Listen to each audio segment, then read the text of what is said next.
Hello aspirants, welcome to the UPSC Analyzer.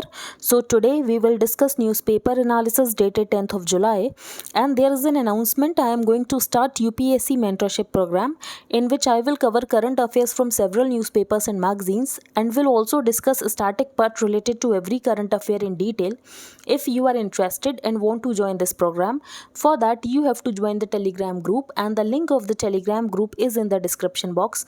बाकी सारी details regarding this programme आपको Telegram group में मिल जाएंगी। अब हम आज का न्यूज़पेपर एनालिसिस स्टार्ट करते हैं। तो यहाँ पर फर्स्ट न्यूज़ है कोलंबो ओवरथ्रो।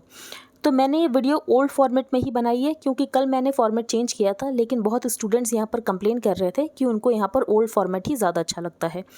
वैसे I have also created a poll on Telegram group, तो आप उस पर जाके मार्क कर सकते हैं कि आपको कौन सा फॉर्मेट चाहिए। इसके अलावा आप वीडियो के नीचे भी कमेंट कर सकते हैं कि आपको कौन सा फॉर्मेट ज़्यादा पसंद है। उसके अकॉर्डिंग ही मैं यहाँ पर डिसाइड कर लूँगी कि कौन से फॉर्मेट पर यहाँ पर स्टिक करना है। यहाँ पर फर्स्ट न्यूज़ है कोलंबो ओवरथ्रो। तो ये है श्रीलंका का प्रेसिडेंट्स हाउस और यहाँ पर प्रोटेस्टर्स अंदर जा चुके हैं। अब श्रीलंका में इकोनॉमिक कोलैप्स हो चुका है। अब इकोनॉमिक कोलैप्स के रीज़न क्या है? तो श्रीलंका में फॉरेक्स रिजर्व्स जो हैं वो यहाँ पर ख़त्म हो गए हैं। फॉरेक्स रिजर्व्स क्यों ख़त्म हुए हैं? क्योंकि श्रीलंका की इकॉनमी मेनली टूरिज़्म डिपेंडेंट है। पैंडमिक और ईस्टर अटैक्स की वजह से जो टूरिज़्म सेक्टर बहुत ज़्यादा इम्पैक्ट हो गया, जिसकी वजह से इनका कंट्री यहाँ पर फॉरेक्स रिजर्व्स एक्यूमुलेट नहीं कर पाया। दूसरा रीज़न इनकी गवर्नमेंट की कुछ पॉलिसीज़। फॉर एग्जांपल इनकी गवर्नमेंट की एक पॉलिसी ये थी कि हम यहाँ पर फर्टिलाइजर्स को बैन कर देंगे और यहाँ पर हम ऑर्गेनिक फार्मिंग करेंगे। तो ऑर्गेनिक फार्मिंग एज सच अच्छा डिसीजन है, लेकिन सोच कर ट्रांजिशन करना होता है कि शॉर्ट टर्म में आपकी ईल्ड कम हो जाएगी। तो ये सब इन्होंने नहीं सोचा कि हमारी ईल्ड कम हो जाएगी, जिसकी वजह से यहाँ पर इकोनॉमिक क्राइसिस का एक रीज़न ये भी है। बाकी इन्होंने जो चाइना से लोन्स लिए वो भी एक रीज़न हो सकता है। तो श्रीलंका प्रेसिडेंट गोटाबाया राजपक्षा, तो यहाँ पर जो प्रेसिडेंट है वो यहाँ पर स्टेप डाउन कर रहे हैं और यहाँ पर जो प्राइम मिनिस्टर हैं वो भी अपना रेजिग्नेशन देने को कह रहे हैं। Sri Lanka president Gotabaya Rajapaksa will step down next Wednesday. वॉलेंट protest यहाँ पर देखने को मिले और उसके बाद यहाँ पर प्रेसिडेंट और प्राइम मिनिस्टर दोनों का ही ये कहना है कि हम यहाँ पर रिज़ाइन कर देंगे। The country is struggling under a severe foreign exchange shortage. तो यहाँ पर इनके पास फॉरेक्स नहीं है और इनके पास इतने भी फॉरेक्स नहीं है कि ये यहाँ पर असेंशियल्स को इंपोर्ट कर पाएँ। फॉर एग्जांपल इनके पास फ्यूल के लिए भी फॉरेक्स नहीं है, फूड मेडिसिन किसी के लिए भी इनके पास यहाँ पर फॉरेक्स नहीं बचे हैं।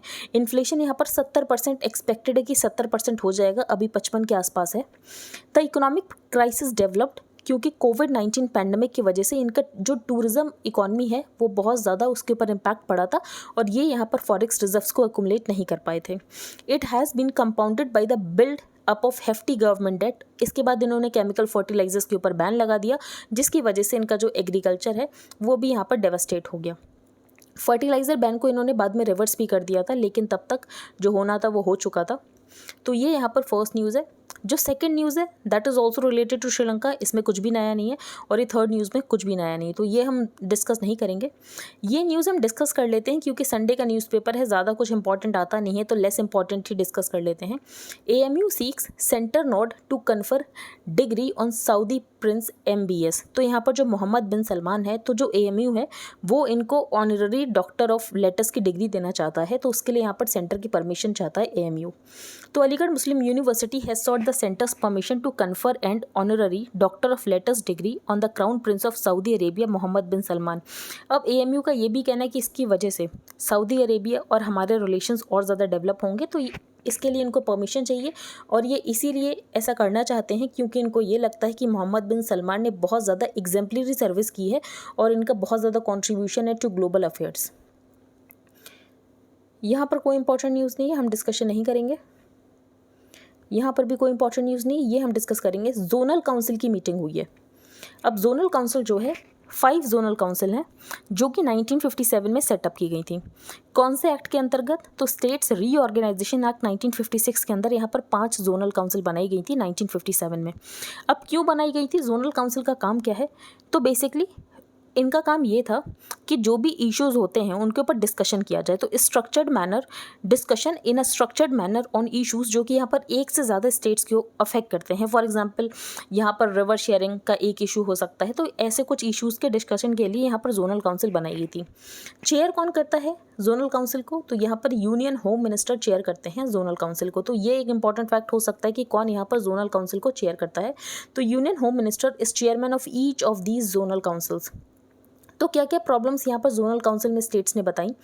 तो पहला जो इशू है that is river water sharing, दूसरा सेफ्टी ऑफ विमेन, थर्ड यहाँ पर setting up of fast track of courts, चौथा यहाँ पर साइबर सिक्योरिटी की इशू को लेकर यहाँ पर बातचीत हुई, और रूरल बैंकिंग को कैसे स्ट्रेंथन किया जाए। तो ये सारे कुछ इश्यूज़ हैं जो कि यहाँ पर डिस्कस किए गए। The complex problems of sharing river water among the member states were discussed. तो इसके लिए यहाँ पर होम मिनिस्टर का यही कहना है कि इसके लिए हमें कॉर्डियल अप्रोच अपनानी चाहिए और यहाँ पर टाइम बाउंड सोल्यूशन निकालने की कोशिश करनी चाहिए। Shah stressed upon the states and union territories to conduct awareness campaigns. तो यहाँ पर जो साइबर सिक्योरिटी का चैलेंज है तो उसके लिए यहाँ पर अवेयरनेस कैंपेन्स होने की ज़रूरत है। तो ये सारे कुछ यहाँ पर डिस्कशंस हुए। आगे चलते हैं हम। यहाँ पर एक डेटा है जो शुगर केन प्रोडक्शन है इंडिया में वो 1950-51 के दौरान 399.25 मिलियन टन्स था, लेकिन 2020-21 में ये बहुत ज़्यादा इंक्रीज़ हो गया है। बेसिकली उस समय 57.05 मिलियन टन्स था, लेकिन 2020-21 में 399.25 मिलियन टन्स हो गया, तो बहुत ज़्यादा इंक्रीज़ हो गया है। और Uttar Pradesh top sugarcane producer था 2020-21 में with a total production of 177.67 million turns.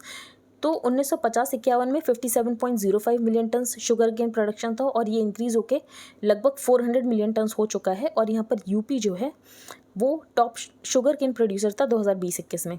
वैसे ये भी आपको याद रखने की ज़रूरत है नहीं, बस हमने डिस्कस कर लिया कि यूपी यहाँ पर टॉप शुगर केन प्रोड्यूसर था। ये आर्टिकल हम डिस्कस करेंगे how much do people care. तो यहाँ पर ऑथर का ये कहना है कि मिडिल क्लास को फ़र्क पड़ना ही बंद हो गया है, कि यहाँ पर टैक्स इम्पोज किया जा रहा है, फ्यूल के प्राइसेस बढ़ रहे हैं, इन्फ्लेशन इतना ज़्यादा है, लेकिन मिडिल क्लास को कोई फ़र्क नहीं पड़ रहा। तो यहाँ पर ऑथर ने कंपेयर किया है 19th सेंचुरी के मिडिल क्लास को और आज के मिडिल क्लास को। तो by contrast look at the freedom movement in 19th century India, there was a small number of rich people, और बहुत सारे लोग यहाँ पर पुअर थे। फिर यहाँ पर जो ब्रिटिशर्स हैं वो यहाँ पर वेस्टर्न एजुकेशन सिस्टम लेकर आए कि हम यहाँ पर इंग्लिश में पढ़ाएंगे, और जिन लोगों को यहाँ पर एजुकेशन मिली फिर बाद में उन्होंने एक मिडिल क्लास कॉन्स्टिट्यूट किया। तो introduction of the western education system specially the teaching of English and teaching in English in the western legal system gave rise to an educated intermediate that became the middle class. और middle class ही थे जो कि यहाँ पर freedom movement में इनका यहाँ पर मेन पार्ट था। तो for the first time there emerged an intelligentsia of teachers, doctors, lawyers, जजेस, गवर्नमेंट सर्वेंट्स, जिन्होंने यहाँ पर core of the middle class को कॉन्स्टिट्यूट किया। बारिंग अ हैंडफुल, ज़्यादातर लीडर्स जो यहाँ पर आईएनसी के थे वो यहाँ पर मिडिल क्लास से आते थे और उन्होंने यहाँ पर स्ट्रगल फॉर इंडिपेंडेंस किया। फिर यहाँ पर नाम बताए गए हैं, दैट इज़ नॉट इम्पॉर्टेंट। तो credit of spreading national consciousness among the masses of the people, organising national liberation movement and ultimately emancipating the country from foreign rule. तो बेसिकली इस जो सेक्शन है, जो मिडिल क्लास सेक्शन है, उसका बहुत important role था कंट्री को इमेंसिपेट कराने के लिए। तो ये यहाँ पर ऑथर ने कहा, और यहाँ पर मिडिल क्लास ने फ्रंट से लीड किया था। तो what distinguish the middle class leaders and their followers was their total unselfishness. तो उन्होंने अपने लिए कुछ नहीं मांगा, उन्होंने सिर्फ लोगों के लिए आज़ादी मांगी। अब यहाँ पर आज की मिडिल क्लास से कंपेयर किया गया है। That middle class is absent today. Nothing seems to steer the middle class out of their self-imposed isolation. तो यहाँ पर प्राइस राइज हो रहा है, बहुत ज़्यादा इन्फ्लेशन है, टैक्स बर्डन बहुत ज़्यादा बढ़ गया है, अनएम्प्लॉयमेंट है, फिर इंटरनल माइग्रेशन 2020 में लॉकडाउन की वजह से जो यहाँ पर माइग्रेशन देखने को मिला, कोविड रिलेटेड जो डेथ्स हुई, फिर यहाँ पर पुलिस और इन्वेस्टिगेटिंग एजेंसीज़ के जो यहाँ पर तौर तरीके हैं काम करने के, ह्यूमन राइट्स को कैसे डिनाइल होता है, हेट स्पीचेस दी जाती हैं, फेक न्यूज़ बहुत ज़्यादा फैलती है, मुस्लिम्स का एक्सक्लूजन किया जा रहा है, क्रिश्चियंस का एक्सक्लूजन किया जा रहा है, कॉन्स्टिट्यूशन को वॉयलेट किया जा रहा है, ऑप्रेसिव लॉज हैं यहाँ पर, इंस्टीट्यूट को सबवर्ट करने की कोशिश की जा रही है, इलेक्टोरल मैंडेट्स को ओवरटर्न किया जा रहा है। फॉर एग्जांपल यहाँ पर महाराष्ट्र के लिए रेफरेंस है कि ओवरटर्निंग ऑफ इलेक्टोरल मैंडेट्स। फिर यहाँ पर हमारा कन्फ्लिक्ट चल रहा है चाइना के साथ। तो ऑथर का कहना है इतने सारे इश्यूज़ हैं लेकिन मिडिल क्लास को कोई फ़र्क ही नहीं पड़ रहा है। तो let me illustrate with a few recent developments. अब यहाँ पर कुछ बताया गया। For example Maharashtra legislative assembly में जो वहाँ के स्पीकर थे मिस्टर नाना पटोल, उन्होंने यहाँ पर रिज़ाइन कर दिया था। फिर इनके रेजिग्नेशन के बाद कुछ रूल्स में चेंज किया गया। रूल्स में ये चेंज किया गया कि इससे पहले जो स्पीकर के इलेक्शन होते थे वो सीक्रेट बैलेट से होते थे, लेकिन रूल्स में चेंज करके ये कहा गया कि स्पीकर के इलेक्शंस जो होंगे वो यहाँ पर ओपन वोटिंग में होंगे। फिर गवर्नर को ये कहा गया कि आप एक डेट फिक्स कर दो for the election of speaker, लेकिन यहाँ पर गवर्नर ने डेट फिक्स करने से मना कर दिया। गवर्नर का ये कहना था कि आपने रूल्स को चेंज किया है तो ये रूल्स जो हैं अभी कोर्ट के सामने डिस्प्यूट में है, तो जब तक कोर्ट का यहाँ पर जजमेंट नहीं आ जाता तब तक यहाँ पर स्पीकर के इलेक्शन नहीं हो सकते हैं, और मैं यहाँ पर स्पीकर के इलेक्शन की डेट फिक्स नहीं करूंगा, ठीक है।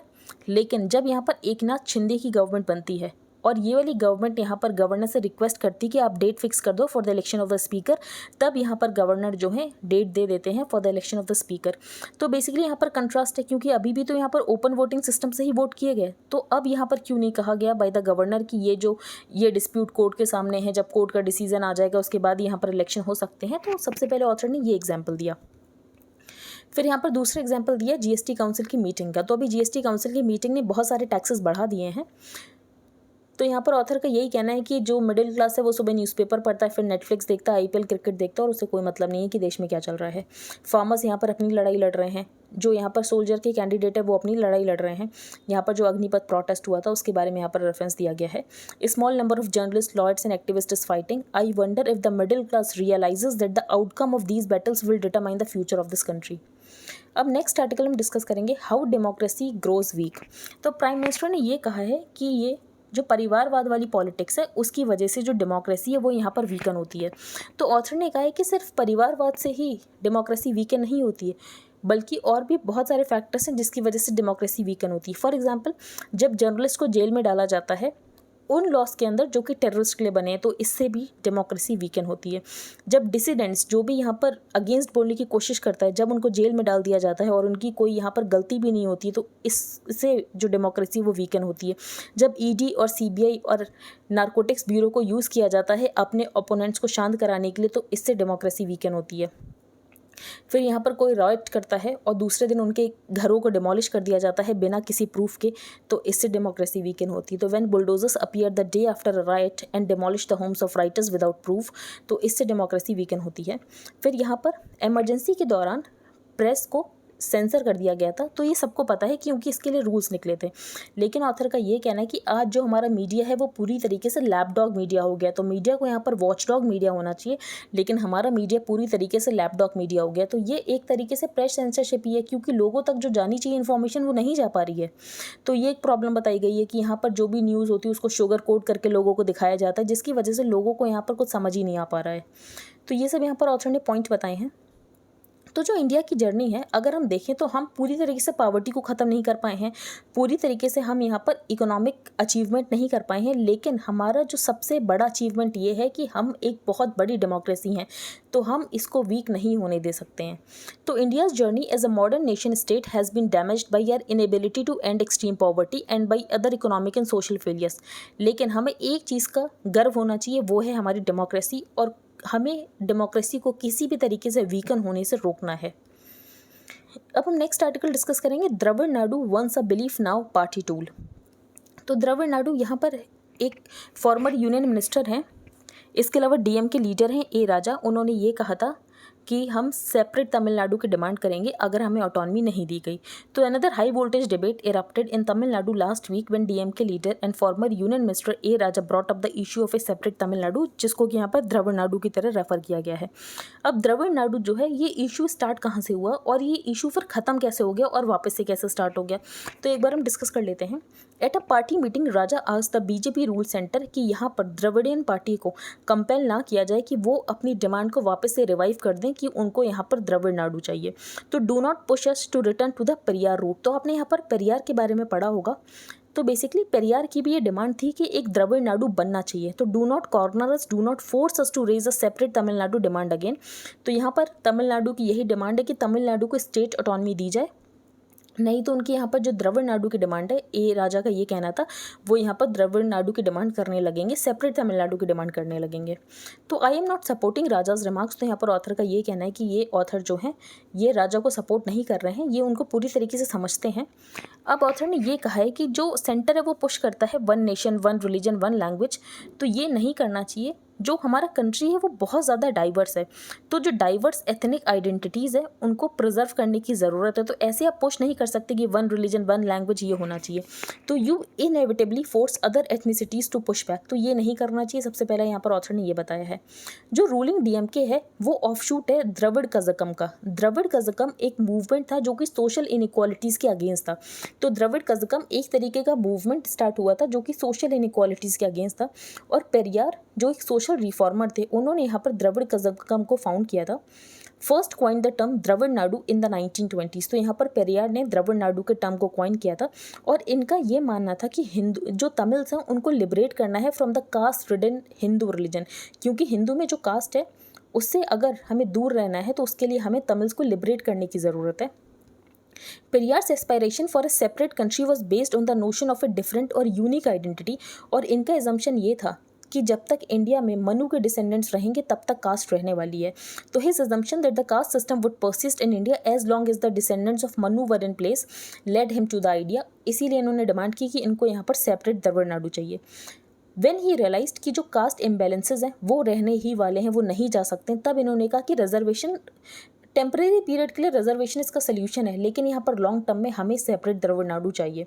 तो when he realised caste imbalances were unavoidable he mooted reservation as a provisional solution for fair representation, but of course उनका ये था कि ये सिर्फ टेम्परेरी सोल्यूशन है, लॉन्ग टर्म में हमें यहाँ पर द्रविड़ नाडु को इस्टेब्लिश करना है। To provide balance and coherence to the Dravida Nadu notion, फिर Periyar a Kannadigar by birth और उसके बाद यहाँ पर अनादुराई, इन्होंने इसमें और भी स्टेट्स को इंक्लूड कर लिया। फॉर एग्जांपल केरलाइट्स, कन्नडिगास, ये भी इन्होंने इंक्लूड कर लिया। तो सिर्फ तमिलनाडु एज सच नहीं, उसके अलावा भी जो एरिया है वो भी यहाँ पर द्रविड़ नाडु को कॉन्स्टिट्यूट करेगा, इनका ये कहना था।